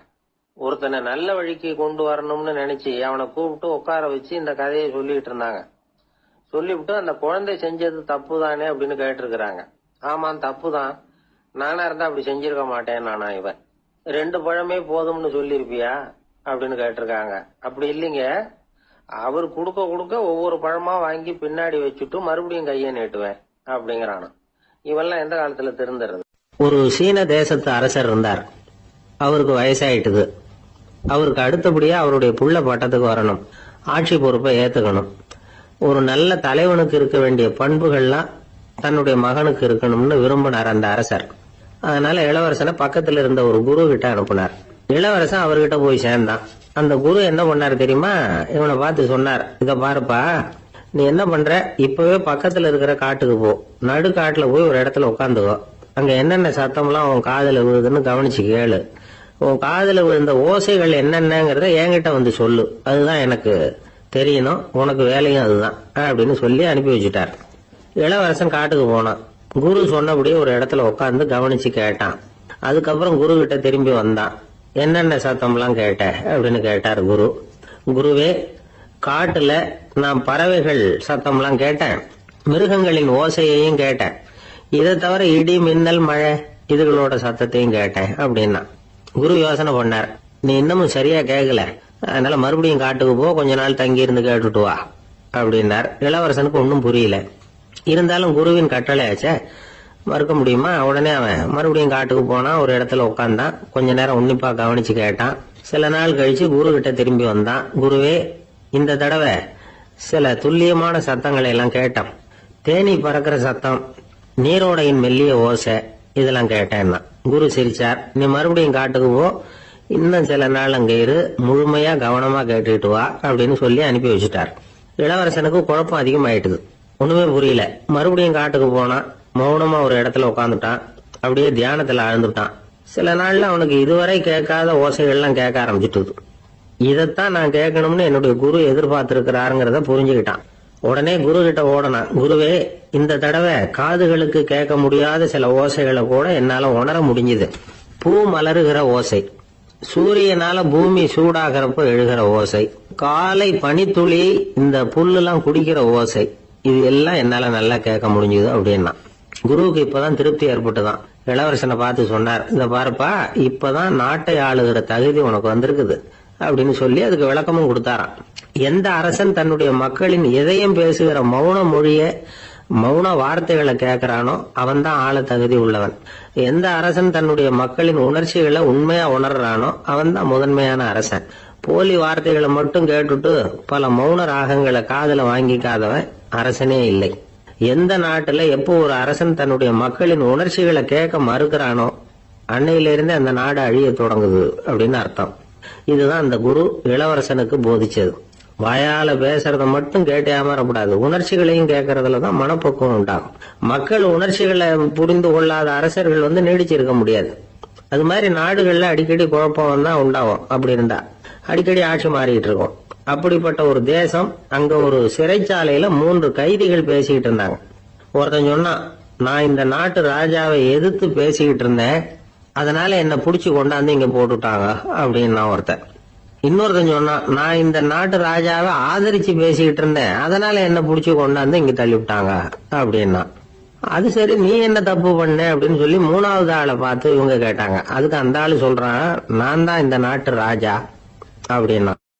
துருக்மேனியாவில் அஷ்காபாத் அப்படின்னு ஒரு நகரத்தில் ஒரு புவியியல் விஞ்ஞானி இருந்தார். அவரு ஒரு நாய்க்குட்டி வளர்த்தார். ஒரு நாள் முன்னிரவு நேரம் ஒரு மேஜைக்கு முன்னாடி உட்காந்து அந்த விஞ்ஞானி ஏதோ கணக்கு போட்டுக்கிட்டு இருக்கிறார். அவருக்கு ஒரு சின்ன பெண் குழந்தை, அது தொட்டிலில் தூங்கிட்டு இருக்குது. அந்த நாய்க்குட்டியும் ஒரு மூலையில் படுத்து அது பாட்டுக்கு தூங்கிட்டு இருந்தது. ஒரே அமைதி. அந்த நேரத்தில் திடீர்னு அந்த நாய்க்குட்டி துள்ளி எழுந்திருச்சுது. நேராக குழந்தைகிட்ட ஓடிச்சு. அந்த குழந்தைய அது போட்டிருந்த ட்ரெஸ்ஸோட சேர்த்து கவ்வி தூக்குச்சு. தூக்கிக்கிட்டு வாசல் பக்கம் ஓடிச்சு. நாய்க்குட்டி குழந்தைய கவ்வி தூக்க முடியுமாங்கிற சந்தேகம் உங்களுக்கு இல்லையா? நீங்கள் நம்மூர் நாய்க்குட்டியவே பார்த்து பழக்கப்பட்டிருக்கீங்க, அதனால நம்புறதுக்கு சிரமமா இருக்கும். அந்த ஊர்ல எல்லாம் அது ரொம்ப ஸ்ட்ராங்கா இருக்கும், ஒரு ஏதோ கண்ணுக்குட்டி மாதிரி இருக்கும். விஞ்ஞானி அதை பார்த்துட்டார். உடனே அந்த நாய்க்கு வெறி பிடிச்சிட்டுதுன்னு முடிவு பண்ணிட்டு தன்னோட கை துப்பாக்கி எடுத்துக்கிட்டு ஓடி வந்தார். அவர் வெளியில நாய்க்குட்டி எங்க அப்படின்னு பார்த்து தேடுறார். அந்த நேரத்தில் அந்த வீடு இடிஞ்சு விழுது. காரணம் பூமி அதிர்ச்சி. இப்படி பூமி அதிர்ச்சி உண்டாக போகுதுங்கிறது அந்த நாய்க்குட்டிக்கு முன்னாடியே தெரிஞ்சு போச்சு. அதுதான் குழந்தைய தூக்கிட்டு வெளியில ஓடி வந்திருக்குது. அது மூலமா அந்த குடும்பத்தையே காப்பாத்தி இருக்குது அந்த நாய்க்குட்டி. இந்த சம்பவம் நடக்கிறதுக்கு 3 நாளைக்கு முன்னாடியே சில பிராணிகளுக்கு இப்படி நடக்க போகுதுங்கிறது தெரிஞ்சிருக்குதான். ஆமா, அந்த நகரத்துல 3 நாளைக்கு முன்னாடியே பாம்பு, பல்லி இதெல்லாம் அது தங்கியிருந்த வலையை விட்டு வெளியில ஓடி வந்துட்டுது. அதே மாதிரி அங்கிருந்த புறாவெல்லாம் பறந்து போயிடுச்சான். இதே மாதிரி யுகோஸ்லோவியாவில் கூட ஒரு நகரம், அங்க ஒரு நாள் ராத்திரி ஒரு மிருக காட்சி சாலையில திடீர்னு ஒரு பெரிய கலவரம், கூச்சல், குழப்பம். அங்க இருந்த கழுதை, புலி, யானை, பறவை எல்லாம் கண்ணாபின்னான்னு கத்த ஆரம்பிச்சுட்டுது. நேர் யானை அதுக்குன்னு போடப்பட்டிருந்த தடுப்பையே தாண்டி குதிச்சு வெளியில வந்துட்டுதான். மறுநாள் தான் எல்லாருக்கும் விஷயம் புரிஞ்சுது. அடுத்த நாள் காலையில அங்க பூமி அதிர்ச்சி உண்டாயிட்டுது. இப்ப பாருங்க, அதாவது மனுஷனை போய் தீர்க்க தரிசி அது இதுன்னு சொல்லிட்டு இருக்கிறோம். இவனை விட அது பரவாயில்லைன்னு தோணுது. அதாவது மிருகங்கள் ஒன்று நடக்க போகுதுங்கிறத முன்னாடியே புரிஞ்சுக்குதே. சரி, இதெல்லாம் எப்படி அது முன்கூட்டி புரிஞ்சுக்குது? அதுதான் படைப்பு ரகசியம். அதை கண்டுபிடிக்கிறதுக்கு தான் மனுஷன் வந்து ஆராய்ச்சி பண்ணிட்டு இருக்கிறான். விஞ்ஞானிகளோட ஆராய்ச்சியெல்லாம் ஒரு பக்கம் இருக்கட்டும், வீட்டுக்குள்ளேயே சில ஆராய்ச்சி பண்ணி பாருங்களேன். இப்ப சில யோசனை சொல்லி அதை சோதனை பண்ணி பாருங்க அப்படின்னு ஒருத்தர் சொன்னாராம். அதாவது இப்ப மழை வருமா வராதா அப்படின்னு தெரிஞ்சுக்கணுமா, உடனே ஒரு பூனைக்குட்டி பின்னாடியே மெதுவா போய் அது என்ன செய்யுதுன்னு கவனிச்சு பார்க்கணும். பூனைக்குட்டி தன்னோட பாதத்தினால சுகத்துல வந்து அப்படி கீறிக்கிட்டு இருக்கும். அப்படி கீறினா கண்டிப்பா மழை வரும். சில சமயம் பூனைக்குட்டி அப்படி மல்லாந்து படுத்துக்கிட்டு பாதத்தை உயர தூக்கும், அப்படியும் எப்படியும் புரளும். இப்படி செஞ்சதுன்னா அன்னைக்கும் மழை இருக்காது. அதனால முன்னாடி இருந்தது மழை வர்றதுக்கு அறிகுறி, இது மழை இல்லைங்கிறதுக்கு அறிகுறி. பறவைகள், பிராணிகள் இதுகளோட நடவடிக்கைகளை பார்த்துட்டு அதையெல்லாம் அடிப்படையாக வச்சு தான் காலநிலையை கண்டுபிடிக்கிற கருவிகளை கண்டுபிடிச்சிருக்கிறாங்க. வாத்து இருக்குல்ல, சில சமயம் தன்னோட அலகை தன்னோட இறகுகளில் அப்படியே புதைச்சிக்கும். அப்படி செஞ்சா குளிர்காலம் வரப்போகுதுன்னு அர்த்தம். பருவநிலை குளிரா மாறப்போகுதுங்கிறதுக்கு இதுதான் அறிகுறி. சிட்டுக்குருவி இருக்குதுல்ல, அதெல்லாம் புழுதியில் உழுந்து புரளும், சிறகுகளை வந்து படபடன்னு அடிச்சுக்கும். அப்படி செஞ்சா மழை வரப்போகுதுன்னு அர்த்தம். ஒன்று மட்டும் நாம் நல்லா தெரிஞ்சுக்கணும், இயற்கையின் சீற்றம்னு சொல்றோம் இல்லையா, இயற்கை ஏன் நம்ம மேல கோவப்படுது? இயற்கையை நாம அனுசரிச்சு போறதில்ல, அதனால கோவப்படுது. காடுகளை அழிக்கப்படாது, விலங்குகளை கொல்லப்படாது, இயற்கை ஏற்படுத்தி வச்சிருக்கிற சமநிலையை கெடுக்கப்படாது. அதை புரிஞ்சுக்கிட்டு வாழ்ந்தோம்னா பூமியும் நடுங்காது, நாமளும் நடுங்க வேண்டிய அவசியம் இருக்காது. ஒருத்தர் இருந்தார், சாராய கடைக்கு போனாராம், நிறைய சாப்பிட்டார். அப்புறம் சொன்னார், இது ரொம்ப அற்புதமான சரக்கு போல இருக்கு, உள்ள போன உடனே இந்த பூமியே நடுங்கிறது மாதிரி இருக்கு எனக்கு அப்படின்னாராம். இதுக்கு கடைக்காரர் சொல்லியிருக்கார், நீங்க சாப்பிட்டது வெறும் பச்சை தண்ணி தாங்க, இப்ப ஏற்பட்டிருக்கிறது நிஜம் பூமி அதிர்ச்சி அப்படின்னு. காசியில் இருக்கிற கடவுள் காசி விஸ்வநாதர், அங்க இருக்கிற தேவி காசி விசாலாட்சி. இவங்க 2 பேரும் ஒரு நாள் பேசிக்கிட்டு இருந்தப்போ கடவுள் சொன்னார், இந்த மனிதர்களை நாம ரொம்பவும் நம்பிக்கையோட தான் படைச்சிருக்கிறோம், இருந்தாலும் அவங்களுக்கு தான் நம்பிக்கை இல்லை, எதுலேயும் ஒரு உண்மையான நம்பிக்கை இல்லாமல் வாழ்ந்துகிட்டு இருக்கிறாங்க அப்படின்னார். என்ன அப்படி சொல்றீங்க? அதோ பாருங்க, எவ்வளவு பேர் காசியை தேடிட்டு வந்து கங்கையில் குளிச்சுக்கிட்டு இருக்கிறாங்க, அவங்கெல்லாம் நம்பிக்கை இல்லைன்னா இவ்வளவு தூரம் தேடிட்டு வந்து இங்கே குளிப்பாங்களா அப்படின்னு நாங்கள் தேவி. சரி, அதை சோதிச்சு பார்க்கலாம் அப்படின்னு 2 பேரும் முடிவு பண்ணிக்கிட்டாங்க. உடனே ஒரு திட்டம் போட்டாங்க. அது எப்படின்னா, நாம் 2 பேருமே பக்தர்கள் மாதிரி உருவத்தை மாற்றிக்கிட்டு கங்கை கரைக்கு போக வேண்டியது. நான் வந்து கங்கையில் இறங்கி குளிக்கிறேன், கொஞ்ச நேரத்தில் சுழலில் மாட்டிக்கிட்டது மாதிரி நடிக்கிறேன். நீ உடனே கரையிலிருந்து சத்தம் போடும், என்னோட வீட்டுக்காரரை யாராவது காப்பாற்றுங்களேன் காப்பாற்றுங்களேன்னு சத்தம் போடும். அதோட இன்னொன்று சொல்லு, யாராவது ஒரு புண்ணிய ஆத்மா அவர்கிட்ட போய் அவருடைய முடியை பிடிச்சி இழுக்கணும். அப்படி ஒரு சாபம் இருக்குது எங்களுக்கு. புண்ணிய ஆத்மா, அதாவது எந்த பாவமும் செய்யாத இல்லாத ஒருத்தர் தான் அவரை காப்பாற்ற முடியும். அப்படிப்பட்டவங்க யாராவது வெள்ளத்தில் குதிச்சு என்னுடைய கணவரை காப்பாத்துங்க அப்படின்னு நீ சத்தம் போடு, கூச்சல் போடு, என்ன நடக்குதுன்னு பார்க்கலாம் அப்படின்னாரு கடவுள். சரின்னு சொல்லி 2 பேருமா சாதாரண பக்தர்கள் மாதிரி கங்கை கரைக்கு வந்து சேர்ந்தாங்க. அவர் இறங்கி குளிச்சார். திட்டம் போட்டது மாதிரியே சுழலில் மாட்டிக்கிட்டது மாதிரி கத்துனார். கரையில் இருந்த அந்த அம்மா, ஐயோ என் கணவரை காப்பாத்துங்களேன், யாராவது காப்பாத்துங்களேன்னு கத்துனாங்க. பல பேர் ஓடி வந்தாங்க. உடனே இவங்க, பாவம் இல்லாத புண்ணிய ஆத்மா ஒருத்தரால தான் என்னுடைய கணவர் காப்பாற்றப்படணுங்கிறது விதி, அப்படி ஒரு சாபம் இருக்கு, அதனால புண்ணிய ஆத்மா யாராவது அவர்கிட்ட போய் அவர் முடியை பிடிச்சி தூக்கினா அவரை காப்பாற்றி கொள்ளலாம் அப்படின்னாங்க. இவங்க இப்படி சொன்னதும் எல்லாரும் திகைச்சு போய் நின்றுட்டாங்க. ஒவ்வொருத்தருக்கும் அவங்க செஞ்ச பாவம்லாம் ஒவ்வொன்றா ஞாபகத்துக்கு வர ஆரம்பிச்சுட்டுது. சரி, இதுக்கு நாம லாயக்கு இல்லை அப்படின்னு சொல்லி ஒதுங்கி போக ஆரம்பிச்சிட்டாங்க எல்லாம். இந்த சமயத்தில் யாரோ ஒருத்தர் வேகமாக ஓடி வந்தார். ஆற்றுல குதிச்சார். அவர்கிட்ட போனார், முடிய பிடிச்சார், தூக்குனார், அவரை காப்பாற்றி கரைக்கு கொண்டுட்டு வந்துட்டார். அப்படி காப்பாற்றின அந்த ஆளை இவங்க 2 பேரும் தனியாக கூப்பிட்டுக்கிட்டு ஒரு மண்டபத்துக்கு வந்துட்டாங்க. வந்து விசாரிக்கிறாங்க. நீ யாரப்பா அப்படின்னு கேட்குறாங்க. ஏதும் தெரியாத மாதிரி. நான் இந்த ஊர் அன்ன சத்திரத்தில் வேலை செய்கிற ஒரு சமையல்காரன் அப்படிங்கிறார். நீ வந்து கங்கையில் குளிக்கிறது உண்டான்னு கேட்டிருக்காங்க. நான் இந்த ஊர்லேயே தான் இருக்கிறேன், இருந்தாலும் தினமும் கங்கையில் குளிக்கிறது இல்லை, எப்பாவது ஒரு நாள் அங்கே குளிப்பேன் அப்படின்னார். கங்கையில் மூழ்கி எழுந்திரிச்சா பாவம்லாம் தொலையும்னு சொல்கிறாங்க. அப்படி இருக்கிறப்போ அங்கே இன்னைக்கு கங்கையில் குளிச்சுக்கிட்டு இருக்கிறவங்கெல்லாம் தங்களை வந்து புண்ணிய ஆத்மாவா நினைக்கல. கங்கையில் குளிக்காத நீ உன்னை வந்து புண்ணிய ஆத்மாவா நினைச்சு என்னை காப்பாற்ற வந்திருக்கிற, அது எப்படி அப்படின்னு கேட்டார். அதுக்கு அந்த ஆள் சொல்றான், கங்கையில் குதிச்சதுக்கு அப்புறம் தானே உங்களை காப்பாற்ற போறோம். அப்படி குதிக்கும் பொழுது என்னுடைய பாவம்லாம் போயிருக்கும்ல, நான் புண்ணிய ஆத்மாவா ஆயிருப்பேனே, அதனாலதான் துணிஞ்சு வந்து உங்களை காப்பாத்தினேன் அப்படின்னா. கடவுளும் தேவியும் அவனுக்கு வந்து காட்சி கொடுத்தாங்களாம். இப்படி ஒரு கதை உண்டு. அதாவது கங்கையில குளிச்சுக்கிட்டு இருக்கிறவங்களுக்கே தங்களுடைய பாவம் போகுங்கிற நம்பிக்கை பரிபூர்ணமா இல்லை. குளிக்காத ஒருத்தனுக்கு அந்த நம்பிக்கை இருந்தது. அதனால அவனால கடவுளை பார்க்க முடிஞ்சது. கடவுளை வந்து நாமளும் பார்க்க முடியுமா முடியாதா அப்படிங்கிற குழப்பம்லாம் நமக்கு வேண்டியதில்லை. நம்பிக்கையோட வாழணுங்கிற உண்மையை மட்டும் இந்த கதையிலேருந்து புரிஞ்சுக்கிட்டா போதும். ஏன்னா இந்த கதையை கேட்டுட்டு ஒரு நண்பன் குதர்க்கமா ஒரு கேள்வி கேட்டான். ஏன் சார், கங்கையில் குளிச்சா பாவம் போயிடும்னு சொல்றீங்களே, நான் எனக்கு வேண்டாத ஒருத்தனை அழைச்சிட்டு போய் கங்கையிலேயே தள்ளி விட்டுட்டு அதுக்கப்புறம் அங்கேயே முழுக்க போட்டுட்டு நான் செஞ்ச பாவத்தை வந்து அதுலேயே கழுவி விட்டுட்டு மறுபடியும் உங்ககிட்ட வந்துடுறேன்னு வச்சுக்கோங்க, நீங்கள் என்னை வந்து புண்ணிய ஆத்மான்னு ஏற்றுக்குவீங்களா அப்படிங்கிறான். ஆள் கொஞ்சம் ஆசைந்தான், நம்மளே அங்கே அழைச்சிட்டு போனாலும் போயிடுவான். எனக்கு தெரிஞ்ச ஒருத்தர் இருக்கார். அவரு ஒரு பெரிய காவல்துறை அதிகாரி, ரொம்ப கண்டிப்பானவர். அவரை கண்டாவே எல்லாரும் பயப்படுவாங்க. அப்படிப்பட்டவர் வீட்டுக்கு போனா அப்படியே அடியோட மாறிடுவார். அங்க போய் பாத்தீங்கன்னா குழந்தைகளோட குழந்தையா அவர் விளையாடிட்டு இருப்பார். அலுவலக சமயத்துல பாத்தீங்கன்னா குதிரை முதுகுல அவர் உட்கார்ந்துருப்பார். வீட்டுல பாத்தீங்கன்னா அவரு முதுகுல குழந்தை உட்காந்துருக்கும். அவரு குதிரை மாதிரி போயிட்டு இருப்பார். இது எப்படிங்க முடியுது உங்களால அப்படின்னு கேட்டாங்க. அது ஒண்ணுமில்ல, இங்க வீட்டுக்கு வந்த உடனே என்னோட மனசை தனியா எடுத்து வச்சிருவேன் அப்படின்னார். அது என்னங்க உங்க சட்டப்பயிலியா இருக்குது மனசு, அது தனியா எடுத்து வைக்கிறதுக்கு அப்படின்னு கேட்டாங்க. அப்படி இல்லைங்க, இது ஒரு பயிற்சி, மனப்பயிற்சி, அவ்வளவுதான் அப்படின்னார். இப்படி சமயம் பார்த்து மனசை தனியா வச்சுவிட தெரிஞ்சவங்க வாழ்க்கையில எப்பவும் உற்சாகமா இருப்பாங்க அப்படிங்கிறது பெரியவங்க கருத்து. ஒரு டாக்டர் ஆஸ்பத்திரியில் இருக்கிற வரைக்கும் டாக்டரா இருக்கலாம். அவர் மனைவிகிட்டையும் அவர் டாக்டரா இருக்க வேண்டிய அவசியம் இல்லை. ஒரு வக்கீல் வந்து கோர்ட்ல இருக்கிற வரைக்கும் வக்கீலா இருக்கலாம். வீட்டுக்கு வந்ததுக்கு அப்புறமும் வக்கீலா இருக்க வேண்டிய அவசியம் கிடையாது. வீட்டுல வந்து குழந்தைகள்கிட்ட விளையாடும் பொழுதும் அதுகள்கிட்ட ஃபீஸ் கேட்டுட்டு இருக்க கூடாது. நாம எப்படி இருக்கணும்னு பெரியவங்க சொல்றாங்கன்னா, மனசோட சேரக்கூடாதான். அப்படி சேராம வாழ்க்கையை கவனிக்கணுமா. மனசை அப்படியே தனியா எடுத்து பக்கத்துல வச்சுடணும். அப்படின்னா அதை அப்படியே தூக்கி எறிஞ்சுடு அப்படின்னு அர்த்தம் இல்லை. ஏன்னா மனசுங்கிறது நமக்கு உபயோகப்படக்கூடிய ஒண்ணுதான்.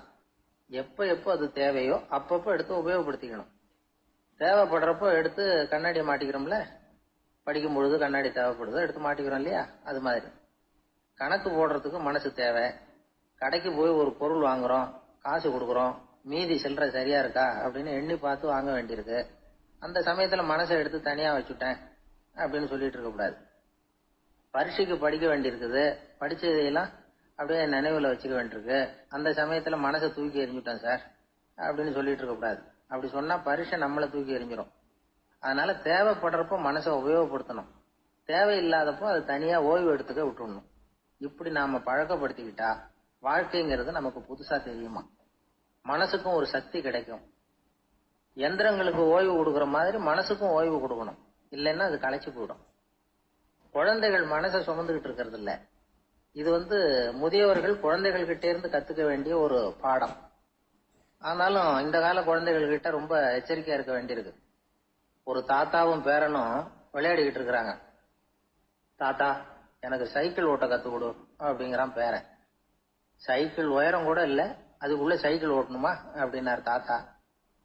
ஏன் தாத்தா, ரயில் ஓட்டுறாரு, அவர் என்ன ரயில் நீளமா இருக்கார் அப்படின்னு கேட்டானா அந்த பையன். ஆந்திர நாட்டுல ஒரு அரசர் இருந்தார். அந்த அரசர்கிட்ட ஒரு அமைச்சர் இருந்தார். அந்த அமைச்சர் பேரு ராயண பாஸ்கர். அவர் ஒரு பெரிய அறிவாளி. அது மட்டும் இல்ல, மிகச்சிறந்த கொடையாளி. யார் எது கேட்டாலும் இல்லைன்னு சொல்ல மாட்டாராம். அதன் காரணமாவே அவர்கிட்ட இருந்த செல்வம் நாளுக்கு நாள் குறைஞ்சிக்கிட்டே வந்துட்டுதான். கடைசியில குடும்பத்துக்குன்னு எதுவும் வைக்காமலே அவர் போய் சேர்ந்துட்டார். மகனும் இறந்துட்டார். அந்த குடும்பத்துல மிஞ்சி இருந்தது அவருடைய மருமகள், ஒரு பேரன், அவ்வளவுதான். இருந்த ஒரே சொத்து பழுதடைஞ்ச ஒரு வீடு. அந்த அம்மா மற்ற வீடுகள்ல வேலை செஞ்சு தன்னுடைய பிள்ளைய படிக்க வச்சுக்கிட்டு வராங்க. அந்த புள்ள ஒரு பெரிய வள்ளலுடைய பேரன்கிறது அந்த பள்ளி வாத்தியார்களுக்கும் தெரியும். அதனால அவங்களும் இவங்கிட்ட கொஞ்சம் அன்பாவும் அக்கறையாவும் பழகி பாடம் சொல்லி கொடுத்துக்கிட்டு இருக்கிறாங்க. ஒரு நாள் ஒரு புகழ்பெற்ற கவிஞர் ஒருத்தர் அந்த பள்ளிக்கூடத்துக்கு வந்திருக்கிறார். ஆசிரியர்கள் கிட்ட பேசிக்கிட்டு இருந்தப்ப ஒரு செய்தியை சொன்னாராம். ராயண பாஸ்கர்ங்கிற வள்ளல் எனக்கு நிறைய உதவிகள் செஞ்சிருக்கார், என்னை பாராட்டி பரிசுகள்லாம் கொடுத்திருக்கிறார். அந்த வள்ளல் வாழ்ந்த கிராமத்தை பார்க்கணுங்கிறதுக்காக தான் இப்போ இங்க வந்திருக்கிறேன் அப்படின்னாராம். ஆசிரியர் உடனே இந்த பையனை கூப்பிட்டு, இதை பாருங்க, இவன் யாரு தெரியுமா, நீங்க குறிப்பிடுகிற அந்த வள்ளலின் பேரன் அப்படின்னு அறிமுகப்படுத்தினாராம். கவிஞரின் கண்கள்ல ஆனந்த கண்ணீர். அந்த பரவச நிலையிலேயே அந்த வள்ளலை பற்றி கவி பாட ஆரம்பிச்சுட்டாராம். இந்த சின்ன பையன் அதை கேட்டிருக்கிறான். உடனே என்ன பண்ணான் தெரியுமோ, தன் கையில் அணிஞ்சிருந்த ஒரு பொன் வளையல கழட்டி அந்த கவிஞருக்கு பரிசா கொடுத்துட்டானாம். எல்லாருக்கும் ஆச்சரியம். தாத்தா இருக்கும் நிலையில கொடுத்தார், பேரன் இல்லாத நிலையிலையும் கொடுக்கறான். பையனை எல்லாரும் பாராட்டினாங்களாம். இருந்தாலும் அவனுக்குள்ள ஒரு பயம் எதுவும் ஆரம்பமாச்சு. பள்ளிக்கூடம் விட்டு வீட்டுக்கு வரும்போது அந்த பயம் இன்னும் அதிகமாயிட்டுது. அம்மா என்ன சொல்லுவாங்களோ தெரியலையே, ஏதோ திடீர்னு தோணிச்சு வளையல கட்டி கொடுக்கணும்னு கொடுத்துட்டோம். குடும்பம் இருக்கிற நிலையில இப்படி நான் செஞ்சது தப்பா, வீட்டு செலவுக்கே அம்மா எவ்வளவு கஷ்டப்படுறாங்க, வீட்டுக்கு போனதும் என்ன நடக்குமோ தெரியலையே அப்படின்னு நினைச்சு பயந்துகிட்டே அவன் வீட்டுக்குள்ள அடி எடுத்து வைக்கிறான். அம்மா கூப்பிட்டு சாப்பாடு போட்டாங்க. அவங்க கண்ணுல படக்கூடாதுங்கிறதுக்காக ஒரு கையை பின்னாடி மறைச்சுக்கிட்டே இருந்தான். அம்மா இதை கவனிச்சுட்டாங்க. உன் கைய ஏன் அப்படி வச்சிருக்கிற, உன் கைக்கு என்னாச்சு, ஏதாவது அடிபட்டு போச்சா அப்படின்னு கேட்டுக்கிட்டே கையை எடுத்து பாக்குறாங்க. வளையல காணல. வளையல் எங்க அப்படின்னு கேக்குறாங்க. இவன் தயங்கிக்கிட்டே நடந்ததை சொல்றான். அதை கேட்டதும் அந்த அம்மாவோட முகம் கோபத்தால சவுந்து போச்சான். முட்டாளே, என்ன காரியம் பண்ண அப்படின்னு கன்னத்துல அரைஞ்சிட்டாங்களாம். அம்மா, என்ன அடிக்காத, ஏதோ தெரியாம தப்பு பண்ணிட்டேன் அப்படின்னு இருக்கான். மகனே, வளையல கொடுத்ததுக்காக நான் உன்னை அடிக்கல, அப்படி பின்ன எதுக்கு அடிச்சேன்னு கேட்டிருக்கான். உன் பாட்டனார் ஒரு பெரிய வள்ளல், அவரு எதையும் பாதி வேலையா செய்யறது இல்ல, அவருடைய பேரை நீ அரைகுறை வேலை செஞ்சுட்டு வந்திருக்கிற அப்படின்னாங்களாம். என்னம்மா சொல்றேன்னு இருக்கான். நீ ஒரே ஒரு வளையல மட்டும்தானே கட்டி கொடுத்துருக்குற, கொடுக்கறதா இருந்தா ரெண்டையும் சேர்த்துல கொடுத்துருக்கணும், அதுதானே உங்க தாத்தாவுக்கு பெருமை அப்படின்னாங்களாம். அம்மா, தெரியாம செஞ்சுட்டேன், உங்ககிட்டயும் அரை வாங்கிட்டேன் அப்படி இப்படின்னு அவன் சொல்லியிருக்கிறான். இப்போ அம்மா கொஞ்சம் இருங்க, அந்த கவிஞர் இன்னைக்கு நம்ம ஊர்ல தான் தங்கி இருப்பாரு, நாளைக்கு காலையில தான் அவர் எங்க இருக்காருன்னு விசாரிச்சு இன்னொரு வளையலையும் கொடுத்துடுறேன் அப்படின்னு இருக்கான். மகனே, நல்ல செயல்களை எல்லாம் நாளைக்குன்னு ஒத்தி போடாத, நாளைக்கு என்ன நடக்குங்கிறது யாருக்கு தெரியும், இப்பவே போ, எங்க இருக்காருன்னு பாரு அப்படின்னு இருக்காங்க. மகன் புறப்பட்டான். பள்ளி ஆசிரியர்கிட்ட போய் கேட்டானா அந்த கவிஞர் எங்க இருக்காருன்னு. அவர் சொன்னாராம். உடனே போய் அவர் இருக்கிற இடத்துல கதவை தட்டியிருக்கான். ராத்திரி நேரத்துல இவனை கண்டதும் அவருக்கு ரொம்ப ஆச்சரியம். இவன் இன்னொரு கை வளையலையும் எடுத்து நீட்டியிருக்கான். அவர் திகைச்சு போய் நிக்கிறார். அவரால் என்ன பண்றதுன்னே தெரியல. ஆனந்த கண்ணீர். இது பெரியவர்கள் கூற கேட்ட ஒரு வரலாறு. இன்னைக்கு இப்படிப்பட்டவங்களை பார்க்க முடியுமா? வறுமை வள்ளல் தன்மையை ஒன்று செய்து விடாதுங்கிறதுக்கு இது ஒரு உதாரணம். ஒருத்தன் இன்னொருத்தனை பார்த்து கேட்டானா, எங்க தாத்தா உங்க தாத்தாவுக்கு 100 ரூபா கடன் கொடுத்திருக்கிறார், அதை எப்ப திருப்பி கொடுக்க போறேன்னு. கவலைப்படாத, எங்க பேரன் அதை உங்க பேரன்ட்ட திருப்பி கொடுத்துருவான் அப்படின்னு நானா. ஒரு ஊர்ல ஒரு பெரியவர் இருந்தார். அவர் ஒரு குரு. அவர் தொடர்ந்து தியான கூட்டங்கள் நடத்துவார். அந்த கூட்டத்துல கலந்துக்கிறதுக்காக பல ஊர்கள்ல இருந்து சீடர்கள் நிறைய பேர் வருவாங்க போவாங்க. ஒரு நாள் அங்க கூட்டம் நடந்துகிட்டு இருக்குது. அந்த சமயத்துல சீடர்கள்ல ஒருத்தன் என்னத்தையே திருடி விட்டான். மற்ற சீடர்கள் அதை கவனிச்சுட்டாங்க. இவன் ஆப்பிட்டுக்கிட்டான். கூட்டம் முடிஞ்ச பிற்பாடு இவன் திருடின விஷயத்த அந்த பெரியவர்கிட்ட போய் சொன்னாங்களாம். அவர் கவனத்துக்கு கொண்டுகிட்டு போனாங்க. ஆனா அவர் இத காதிலே போட்டுக்கல, கண்டுக்கவே இல்லை. போய் சொன்ன சீடர்களுக்கெல்லாம் ஏமாத்தமா போயிட்டுது. என்ன இது, இவ்வளவு தூரம் நாம கண்டுபிடிச்சு போய் சொல்றோம், அவரு கண்டுக்கவே மாட்டேங்கிறாரே அப்படின்னு ஒரு மாதிரி ஆயிட்டாங்க. இருந்தாலும் அதை பத்தி ஒண்ணுமே சொல்லிக்கல, பேசாம இருந்துட்டாங்க. கொஞ்ச நாள் ஆச்சு. அதே ஆளு மறுபடியும் ஒரு திருட்டுல மாட்டிக்கிட்டான். சீடர்கள் மறுபடியும் அந்த குரு கிட்ட விஷயத்த சொன்னாங்க. அவர் அப்பவும் வழக்கம் போல சும்மாவே இருந்துட்டார். இவர் இப்படி இருக்கிறத பார்த்ததும் அந்த சீடர்களுக்கு கோபம் வந்துட்டுது. உடனே அந்த சீடர்கள்லாம் ஒண்ணு கூடி பேசினாங்களாம். எல்லாருமா சேர்ந்து ஒரு விண்ணப்பம் தயார் பண்ணாங்க. அதை குருநாதர்கிட்ட கொண்டுட்டு போய் கொடுத்தாங்க. அந்த விண்ணப்பத்துல இவங்க என்ன எழுதியிருக்கிறாங்க தெரியுமா? குருநாதர் அவர்களே, உடனே திருடனவன் மீது சட்ட நடவடிக்கை எடுக்கணும். நீங்க அப்படி அவனை இங்க சேர்க்கப்படாது. நீங்க சேர்த்தீங்கன்னா நாங்க இங்க இருக்கிறத பத்தி யோசிக்க ஆரம்பிச்சிருவோம். அவனை இந்த மடத்தை விட்டே துரத்தி பண்ணணும்.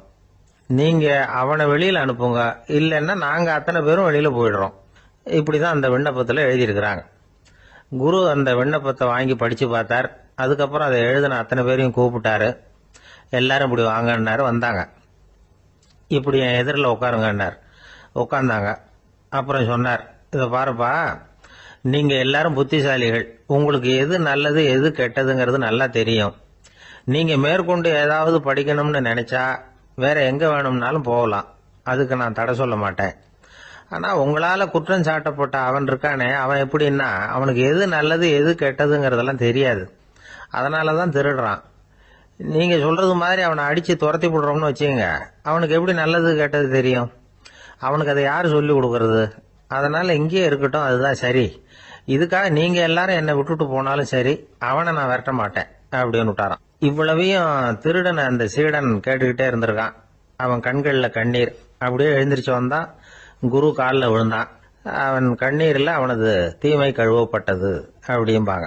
அதாவது சீடர்களுக்கு அந்த குருவோட பெருமை அப்பதான் புரிஞ்சுதான். ஒரு நல்ல ஆசிரியர் இருக்காருன்னு வச்சுங்க, நல்லா படிக்கிற பையனுக்கு தான் பாடம் சொல்லி கொடுப்பேன்னா அது என்ன பெரிய விஷயமா? மோசமா படிக்கிறவனையும் மாத்தி காட்டுறேங்கிறது தான் பெருமை. இந்த காலத்து குரு ஒருத்தர் ஒரு ஆசிரமம் வச்சு நடத்திட்டு வந்தார். நிறைய பேர் தினம் வருவாங்க போவாங்க. ஒரு நாள் ஒருத்தன் வந்தான். அந்த குரு முன்னாடி போய் நின்னான். ஐயா, என்ன உங்க சீடனா ஏத்துக்கணும்னா. அந்த குரு நிமிர்ந்து பார்த்தார். உன்னுடைய நோக்கம் என்னன்னு கேட்டார். ஐயா, உங்ககிட்ட கொஞ்ச நாள் இருந்தேன்னா நல்ல பழக்க வழக்கங்களை கத்துக்கலாம். அதுக்கப்புறம் வெளியில போய் ஒரு நல்ல தொழில் தொடங்கி வாழ்க்கையில முன்னுக்கு வரணுங்கிறது தான் என்னோட நோக்கம் அப்படின்னா.